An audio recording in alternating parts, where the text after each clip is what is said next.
Happy morning. விடியற்காலையிலே எந்திரிச்சாச்சு. மணி ஒரு 3:30க்கு எந்திரிச்சிட்டேன். இன்றைக்கி ஊருக்கு போக போகிறேன். நான் மட்டும்தான் ஊருக்கு போக போகிறேன். அதனால் கொஞ்சம் சீக்கிரமாக எந்திரிச்சிட்டு அவங்களுக்கு என்னென்ன தேவையோ அதை எல்லாமே ரெடி பண்ணி வைக்கலான்னு சொல்லிவிட்டு நைட்டே வீடு ஃபுல்லாமே க்ளீன் பண்ணி வச்சுட்டேன். பொங்கல் வரப்போகுது. என்னன்னே தெரியல, இந்த கிச்சன் நான் மாற்றி மாற்றி க்ளீன் பண்ணிகிட்ருக்கேன். ஃபைனலாக நான் எப்படி தான் வைக்க போகிறேன்னு எனக்கே தெரியல. திரும்பவும் மைண்டு மாறிடுச்சு. அது என்னமோ தெரியல, நம்மளுக்கு இந்த கிச்சன் விட்டால் வேறு வழி இல்லைன்ற மாதிரி ஏதோ மாற்றி மாற்றி ரெடி பண்ணிகிட்ருக்க மாதிரி இருக்குது. நைட்டு ஃபுல்லாமே கிச்சன் டீப் க்ளீன் பண்ணிவிட்டு காலையில் எழுந்திரிச்சி வரும்போது கிச்சன் ரொம்ப ஃப்ரெஷ்ஷாக இருந்தது. நம்மளுக்கு அடுப்பு ரொம்ப க்ளீனாக இருக்கும் போது நம்மளோட மைண்ட் அவ்வளோ ரிலாக்ஸாக இருக்கும். காலையில் எழுந்திரிச்சோடனே கோலம் போட்டு விளக்கெல்லாம் ஏற்றி சாமி கும்பிட்டு முடிச்சாச்சு. அவங்க ஆஃபீஸ் கிளம்பிட்டாங்க. விடியற்காலையில் அவங்களுக்கு கொஞ்சம் ஜாப் அர்ஜென்ட்டுன்னு சொல்லிட்டு கிளம்பிட்டாங்க. நான் சமைக்கிற வேலை பார்த்துட்டு இருந்தேன். சாப்பாட்டுக்கு அரிசி ஊற வச்சுருந்தேன். 2 வேளைக்குமே அவங்களுக்கு சாதமே ரெடி பண்ணிடலாம் அப்படின்னு சொல்லிட்டு செஞ்சிட்ருக்கேன். நைட்டுக்கு ஏதாச்சும் தோசை ஊற்றிக்கிறதுக்கு சட்னியுமே ரெடி பண்ணணும். சரி ஃபஸ்ட்டு அரிசி ஊற வச்சிருவோம்னு சொல்லிட்டு அரிசி ஊற வச்சுட்டேன். அவங்களுக்கு ஸ்நாக்ஸுக்கு சுண்டல் பிளாக் சன்னா ஊற வச்சுருந்தேன். அதை க்ளீன் பண்ணிவிட்டு அதை முடிஞ்ச அளவுக்கு அவங்க வரதுக்கு கொஞ்சம் டைம் ஆகிடுமா என்னன்னு தெரில. அதுக்குள்ளே இந்த சுண்டல் வேக வச்சு எடுத்துடலாம் அப்படின்னு சொல்லிட்டு வேக வச்சிட்ருக்கேன். இதுதான் ஃபஸ்ட் டைம் நான் ரோஷன் வித்தியை வீட்டில் விட்டுட்டு நைட்டு ஸ்டே பண்ணிவிட்டு அடுத்த நாள் வந்தது. இதுக்கு முன்னாடியுமே நான் ஊருக்கெல்லாம் விட்டுட்டு போயிருக்கேன். ஏன்னா எங்கள் ஆஃபீஸ் கிட்ட தான் இருக்குது. அவங்க கம்பெனிலே கூப்பிட்டு போயிட்டு கூட வச்சு பார்த்துப்பாங்க. எதுவும் பிரச்சனைலாம் இருக்காது. அதனால் பார்த்துப்பாங்கன்ற ஒரு நம்பிக்கையில் நான் போயிடுவேன். அவங்க ஊருக்கு போயிட்டாங்கன்னா கூட ஃபுல்லாமே நம்ம பார்த்துக்கலாம். எப்போவுமே நம்ம பார்த்துக்கிறது தானே, பசங்களாம் நம்ம பார்த்துப்போம். ஆனால் இது நைட்டில் சாமி கும்பிட்றதே நைட்டுக்கு தான் சாமி கும்பிடுவாங்க. பூஜை பண்ணுறதுக்காக சாமி கும்பிட்றதுக்காக தான் போனதே. நாங்கள் போயிருப்போம், எல்லாருமே ஃபேமிலியாக சேர்ந்து போயிருப்போம். ஏன்னா இன்னும் ஒரு 2 வாரம் தான் இருக்குது. பொங்கல் வருது. பொங்கலுக்குமே ஊருக்கு போகணும். ரோஷனுக்குமே கொஞ்சம் உடம்பு முடியல, மித்திக்குமே கொஞ்சம் உடம்பு முடியல. 2 பேரும் இப்போ பனி டைமில் போயிட்டு அவங்க கூப்பிட்டு போயிட்டு எப்போ போனாலும் பனி டைமில் அவங்களுக்கு கோல்டு அதிகமாகிடும். இப்போ போயிட்டு அதுக்கப்புறம் திரும்ப ஊருக்கு பொங்கலுக்கு போகிறது ரொம்ப கஷ்டம். நம்மளுக்கு மெயின் எங்களுக்கு அங்கே பொங்கல் போகிறது தான். மாமியார் ரொம்பவே வெயிட் பண்ணிகிட்டு இருப்பாங்க பொங்கலுக்கு நாங்கள் வரணும்னு சொல்லிட்டு. இப்போ ஏதாச்சும் உடம்பு முடியாமல் போயிடுச்சுன்னா பொங்கலுக்கு போக முடியாமல் போயிட்டா அது கொஞ்சம் பிரச்சனையாயிடும். அதனால் வேணாம் அப்படின்னு சொல்லிட்டு இப்போ வீட்டில் இருந்தால் கூட பரவாயில்ல, நம்ம சாமி இதுக்கு முன்னாடி பூஜைலாம் பண்ணுறதுக்கு கும்பாபிஷேகத்துக்கு போனோம் பார்த்தீங்களா, அம்மா வீட்டுக்கு. இப்போ 48 நாள் மண்டல அபிஷேகம் நடந்துகிட்ருக்கு. ஒவ்வொரு நாளுக்கு ஒவ்வொருத்தவங்க பூஜை பண்ணலாம். இன்றைக்கி நான் அதுக்கப்புறம் என் அக்காலாம் சேர்ந்து ரெடி பண்ணியிருந்தோம். அதுக்காக தான் போயிருந்தோம். சரி ஃபஸ்ட்டு பூஜை பண்ணிவிட்டு வந்துடுவோம், நம்ம மட்டும் சாமி கும்பிட்டு வந்துடலாம் அப்படின்னு சொல்லிட்டு கிளம்பி போயிட்டேன். அதுக்கப்புறம் இன்னும் ஒரு 2 வாரத்தை கழித்து திரும்ப ஊருக்கு போகணும். அதனால் வேணாம் அப்படின்னு சொல்லிட்டு கொஞ்சம் கஷ்டமாக தான் இருந்தது விட்டுட்டு போனது. இருந்தாலும் அவங்க பார்த்துப்பாங்க. வேறு நம்மளோட சுச்சுவேஷன் அந்த மாதிரி இருக்குது. அதனால் அவங்கள விட்டுட்டே போயிட்டேன். அவங்களுக்கு என்னென்ன தேவையோ எல்லாமே நான் ரெடி பண்ணி வச்சுட்டு தான் போனேன். அதனாலே தான் கொஞ்சம் பரவாயில்ல, நம்மளுக்கு தூக்கம் போனாலும் பரவாயில்ல. அவங்களுக்கு தேவையானதெல்லாம் முன்னாலே பிஸ்கெட் எல்லாமே நான் ரெடி பண்ணி வச்சுட்டேன். அவங்களுக்கு கேக்கு, ப்ரௌனி எல்லாமே ரெடி பண்ணி வச்சுட்டு போனேன். நான் இல்லைனா கூட அவங்களுக்கு ஸ்நாக்ஸ் வச்சு சாப்பிட்டுப்பாங்க அப்படின்றதுனால ரெடி பண்ணிட்டேன். அவங்களுமே வந்துட்டாங்க. வாக்கிங்குமே போயிட்டு வந்துட்டோம். வெறுமனே ப்ரஷ் பண்ணிவிட்டு ஒரு டம்ளர் அளவுக்கு தண்ணி குடிச்சிட்டு வாக்கிங் போகிறது கொஞ்சம் நல்லாயிருக்கும். நான் தண்ணி குடிச்சிட்டு அவங்களுக்குமே தண்ணி எடுத்துகிட்டு போனேன். வாக்கிங் போயிட்டு முடிச்சதுக்கப்புறம் சுண்டல் அப்படியே வச்சுட்டு போயிட்டேன். டைம் ஆகிடுச்சு. அதுக்கப்புறம் நம்ம வெயிட் பண்ணால் கூட வெயிட் பண்ணலாம், அவங்களாம் வெயிட் பண்ண மாட்டாங்க. அதனால் சரி போட்டபடியே போயிட்டேன். அதுக்கப்புறம் அது எல்லாத்தையும் பாதி தான் கட் பண்ண காய், அது எல்லாத்தையும் எடுத்து வச்சுட்டு அதுக்கப்புறம் சரி பால் மட்டும் காய்ச்சிட்டு அவங்களுக்கு காஃபி போட்டு கொடுத்துட்டா அதுக்கப்புறம் அவங்களுமே கிளம்பிடுவாங்க. நம்ம பக்கத்துலேயே இருக்கும்போது இந்த பால் பொங்கவே பொங்காது. ஃபுல்லாமே அடுப்பெல்லாம் க்ளீன் பண்ணி எல்லாமே துடைச்சி வச்சுருந்தேன். நான் என்னமோ எடுத்துகிட்டு வரலான்னு சொல்லிட்டு போனேன். ஒரு 10 நிமிஷம் கூட இருக்காது, ஒரு 5 நிமிஷம் கூட டவுட்டு தான். அதுக்குள்ளே எப்படி இந்த பால் பொங்குச்சுன்னு எனக்கே தெரியல. அவ்வளோ சீக்கிரத்தில் பொங்காதுன்ற ஒரு நம்பிக்கையில் போயிட்டேன். ஃபுல்லாமே கீழே கொட்டிடுச்சு. ரொம்ப கஷ்டமாயிடுச்சு. ஐயோ நம்ம என்னடா இது திரும்பவும் துடைக்கணுமான்ற மாதிரி டென்ஷன் ஆகிடுச்சு காலையிலேயே. அதுக்கப்புறம் அது எல்லாத்தையும் எடுத்து வச்சுட்டு திரும்பவும் துடைச்சிட்டு அப்புறம் காஃபி போட்டேன். சாப்பாட்டு மேலே அந்த சைடு எல்லாமே பால் ஊற்றிடுச்சு, கொஞ்சம் அதிகமாகவே கொட்டிடுச்சு. அது எல்லாத்தையும் க்ளீன் பண்ணிவிட்டு அவங்களுக்கு ஸ்வீட் பொட்டேட்டோ ரெடி பண்ணியிருந்தேன். டைம் இருந்தது. அது பேன் கேக் பண்ணியிருப்பேன். இப்படியே உங்களுக்கு ரெடி பண்ணிகிட்டு இருந்தால் லிஸ்ட்டு பெருசாக போகும் அப்படின்னு சொல்லிட்டு சிம்பிளாக அவைச்சிட்டு அதுக்கப்புறம் கொடுத்துக்கலாம்.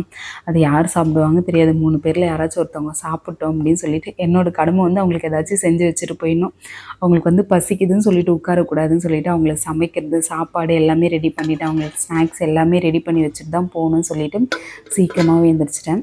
நான் சுண்டல் அவிச்சேன் பார்த்தீங்களா, அந்த தண்ணி ஃபில்ட்ரு பண்ணதை நான் வேஸ்ட் பண்ண மாட்டேன். அதுலேயே புளி கரைச்சிட்டு குழம்புக்கு வந்து யூஸ் பண்ணிப்பேன். அப்படி வந்து புளி கரைக்காமல் ஏதாச்சும் ஒரு குழம்பு வச்சேன்னா கூட அந்த சுண்டலில் வச்ச தண்ணி வந்து குழம்புக்கு வந்து ஊற்றிப்பேன்.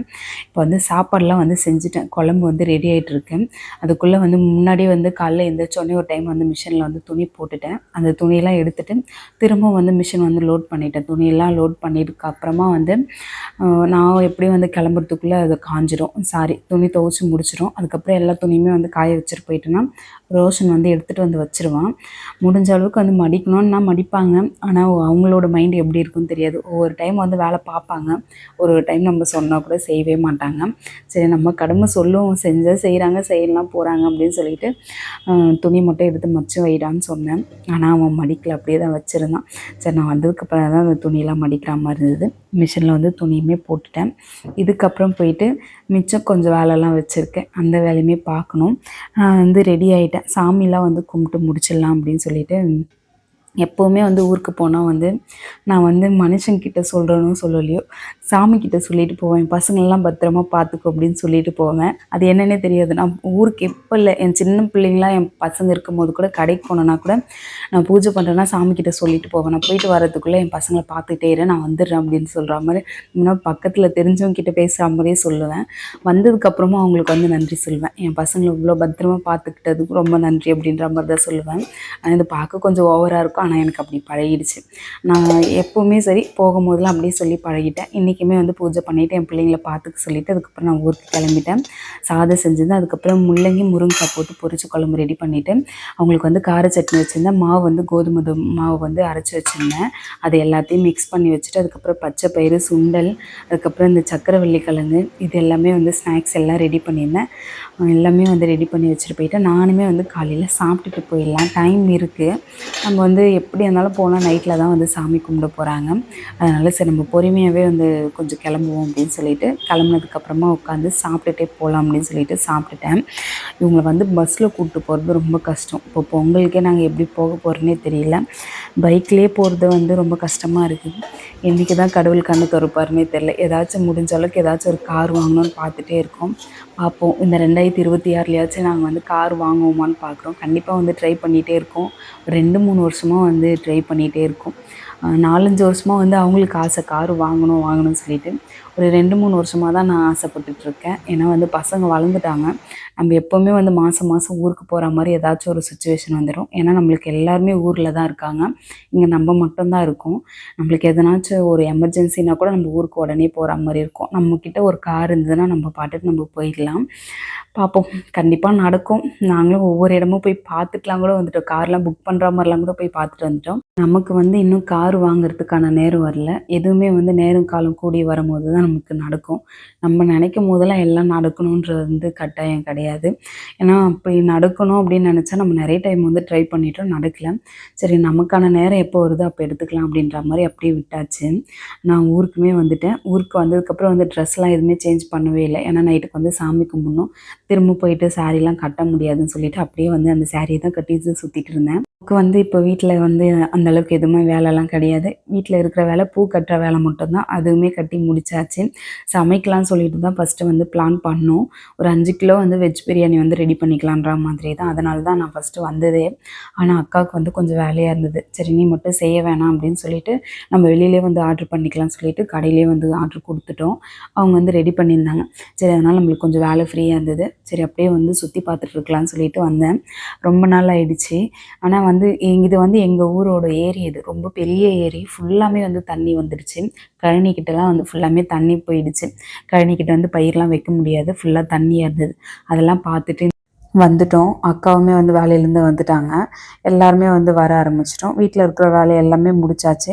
சாப்பாடு செய்கிற வேலை இல்லை நமக்கு. அதனால் கொஞ்சம் டென்ஷன் இல்லாமல் இருந்தது. நான் வந்து இங்கே சென்னையிலேருந்து வீட்டுக்கு போகும்போதே வந்து காஞ்சிபுரத்தில் தான் வந்து சாப்பாடு வந்து அக்கா ஆர்டர் கொடுத்துருந்தாங்க. நானும் மாமாவும் போகும்போதே போயிட்டு எடுத்துகிட்டு போயிட்டோம். அங்கே எடுத்துகிட்டு போயிட்டு அம்மா வீட்டில் வச்சுட்டு அதுக்கப்புறம் வந்து ஈவினிங் டைமில் வந்து வண்டியிலே எடுத்துகிட்டு வந்துட்டோம். பூஜையுமே வந்து ஸ்டார்ட் பண்ணிட்டாங்க. பூஜையெல்லாம் முடிச்சுட்டு அதுக்கப்புறம் வந்து எல்லாம் சாமிக்கு வந்து அலங்காரம் பண்ணலாம் ஸ்டார்ட் பண்ணிட்டாங்க. அப்பா கிட்ட வந்து முன்னாலே வந்து காசுலாம் கொடுத்து அனுப்பிச்சிட்டோம். அவங்க வீட்டுக்கு கோவிலுக்கு என்னென்ன தேவையோ அது எல்லாமே வந்து வாங்கிட்டு வந்துட்டாங்க. முடிஞ்சிச்சு. கொஞ்சம் சிம்பிளாக இருந்தாலும் ரொம்ப திருப்தியாக வந்து சாமி கும்பிட்டோம். நல்லா இருந்தது. அதுக்கப்புறம் கொஞ்சம் பயமாக இருந்தது. நைட் டைமில் வந்து எல்லோரும் இங்கே வருவாங்களா அப்படின்ற மாதிரி தோணுச்சு. ஏன்னா வந்து ஏரிக்கிட்ட தான் வந்து சாமி கோவிலே கட்டியிருக்காங்க. அந்த டைமில் வருவாங்களா, ஆனால் அம்மா வந்து தினமே 7 மணிக்கு தான் வந்து பூஜை பண்ணுவாங்க. 48 நாளுமே வந்து பூஜை பண்ணும்போது ஒவ்வொரு நாள் போயிட்டு தான் இருப்பாங்க சொல்லுவாங்க. ஆனால் நான் பார்த்ததில்ல. சரி, எனக்கு டவுட்டாக இருந்தது வருவாங்களா வரமாட்டாங்களான்னு சொல்லிட்டு. அதுக்கப்புறம் வந்து எல்லாருமே வர ஆரம்பிச்சிட்டாங்க. சாமிக்கு வந்து படையலுமே வந்து போடுறதுக்கு வந்து ஸ்டார்ட் பண்ணிட்டாங்க. சாப்பாடு எல்லாமே வந்து ரெடி ஆகிடுச்சு. அது கொஞ்சம் எடுத்துகிட்டு போயிட்டு நம்ம அங்கே வச்சுட்டு அதுக்கப்புறம் அந்த இலையில வந்து நெய்வேத்தியம் வச்சுட்டாங்கன்னா முடிஞ்சிடும். 5 கிலோ வந்து வெஜ் பிரியாணி ரெடி பண்ணியிருந்தாங்க. அதுக்கப்புறம் வந்து கேசரி, சுண்டல் வந்து அவிச்சு வச்சுருந்தாங்க. சிம்பிளாக முடிச்சிட்டோம். அம்மா வீட்டில் வந்து ஒரு 2-3 வாரத்துக்கு முன்னாடி போட்டிருந்தாங்க. அவங்க வந்து தயிர் சாதம், லெமன் சாதம், புளி சாதம், அதுக்கப்புறம் சக்கரை பொங்கல், சுண்டல் இந்த மாதிரிலாம் வந்து ரெடி பண்ணியிருந்தாங்க. நாங்கள் வந்து சரி அம்மா அந்த மாதிரி பண்ணதுனால நாங்கள் வந்து வெஜ் பிரியாணி வந்து போட்டுக்கலாம் அப்படின்னு சொல்லிட்டு சிம்பிளாக முடிச்சிட்டோம். ரொம்ப நல்லா இருந்தது. எல்லாருமே வந்திருந்தாங்க.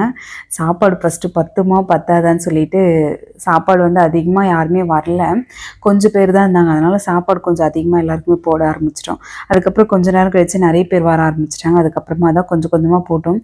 சரி, நமக்கு இல்லைனா கூட பரவாயில்ல, வந்தவங்களுக்கெல்லாம் கொடுக்கணும். பூஜைலாம் வந்து ரொம்ப திருப்தியாக வந்து முடிஞ்சிருச்சு. சாப்பாடு வந்து கொடுக்க ஆரம்பிச்சிட்டோம். ஒவ்வொருத்தராக வந்து வர ஆரம்பிச்சிட்டாங்க. அவங்களுக்கு எல்லாருக்குமே கொடுத்துட்டோம். எங்கள் வீட்டில் யாரோ ஒருத்தவங்க மட்டும்தான் ஒரு பிளேட் வந்து சாப்பாடு வாங்கி வச்சுருந்தாங்க. அதில் தான் கொஞ்சம் கொஞ்சம் ஷேர் பண்ணி நாங்கள் சாப்பிட்டோம். யாருமே வாங்கவே இல்லை. சரி, நம்மளுக்கு இல்லைனாலும் பரவாயில்ல அப்படின்னு சொல்லிட்டு வந்தவங்களுக்கு வந்து கொடுக்கலாம் அப்படின்னு சொல்லிட்டு சாப்பாடு எல்லாம் கொடுத்தாச்சு. இந்த பூஜையெல்லாம் முடிச்சதுக்கப்புறமா வந்து ரொம்ப இருட்டிடுச்சு. சாப்பாடு கொடுத்துட்டு நாங்கள் போகிறதுக்குள்ளே இருட்டாயிடுச்சு. நாங்கள் வந்து அக்கா வீட்டுக்கு போயிட்டோம். அக்கா வீட்டு நைட்டில் வந்து அக்கா வீட்டில் ஸ்டே பண்ணிவிட்டு அடுத்த நாள் வந்து மணி ஒரு 10-11 மணிக்கு கிளம்பிட்டேன். அதுக்கப்புறம் வந்து நான் சென்னைக்குமே கிளம்பி வந்துட்டேன். இன்றைக்கி வந்து ரொம்ப பனி அதிகமாக இருந்தது. சரி, அப்புறம் தான் அங்கே கேட்கும்போது தான் தெரியுது தினமுமே இங்கே பனி அதிகமாக தான் இருக்கும் அப்படின்ட்டு. ஏன்னா வருஷம் வருஷம் பொங்கல் ஊருக்கு போகும்போது தெரியும், நம்மளுக்கு இங்கே இருக்கிற பனியை விட அங்கே ரொம்ப அதிகமாக இருக்கும். அதனால் கொஞ்சம் வந்து நம்மளுக்கே நார்மலாக போகிற நமக்கே வந்து கொஞ்சம் ஜுரம் இருக்கிற மாதிரி இருக்குது. அந்த பனி வந்து செட் ஆகலை. பசங்களுக்கெல்லாம் கொஞ்சம் கஷ்டமாக இருக்கும். அதனால தான் சரி நம்ம மட்டும் போயிட்டு வரலாம் அப்படின்னு சொல்லிட்டு போயிட்டுமே வந்துட்டோம். நெக்ஸ்ட்டு டே வந்து அக்கா வீட்டில் வந்து ஸ்டார்ட் ஆகிடுச்சு. கொஞ்சம் வந்து முழிச்சிட்டே இருந்தேன். ரோஷன் மித்தி இந்த டைமுக்கு என்ன பண்ணிகிட்டு இருப்பாங்க, தூங்கியிருப்பாங்களா இல்லை டிவி பார்த்துட்டு இருப்பாங்களா அப்படின்ற மாதிரி யோசிச்சுட்டே இருந்தேன். ஃபோன் மட்டும் அப்பப்போ ஃபோன் பண்ணி பேசிகிட்டே இருந்தேன். இருந்தாலும் எனக்கு கஷ்டமாக இருந்தது. நம்ம வந்து நார்மலாக வந்து நான் காலையில் விட்டுட்டு போனா கூட நைட்டுக்குள்ளே வீட்டுக்கு வந்துடுவேன். நான் என் ஹஸ்பண்ட் இருந்தால் மட்டும்தான் விட்டு போவேன். ஒரே ஒரு டைம் மட்டும் தான் வந்து பக்கத்தில் பார்த்துப்பாங்க அப்படின்னு சொல்லிட்டு விட்டுட்டு போனேன். மற்றபடி எங்கேயுமே விட்டு போக மாட்டோம். அன்றைக்கே போயிட்டு வராமல் இருந்தால் வந்துடும்.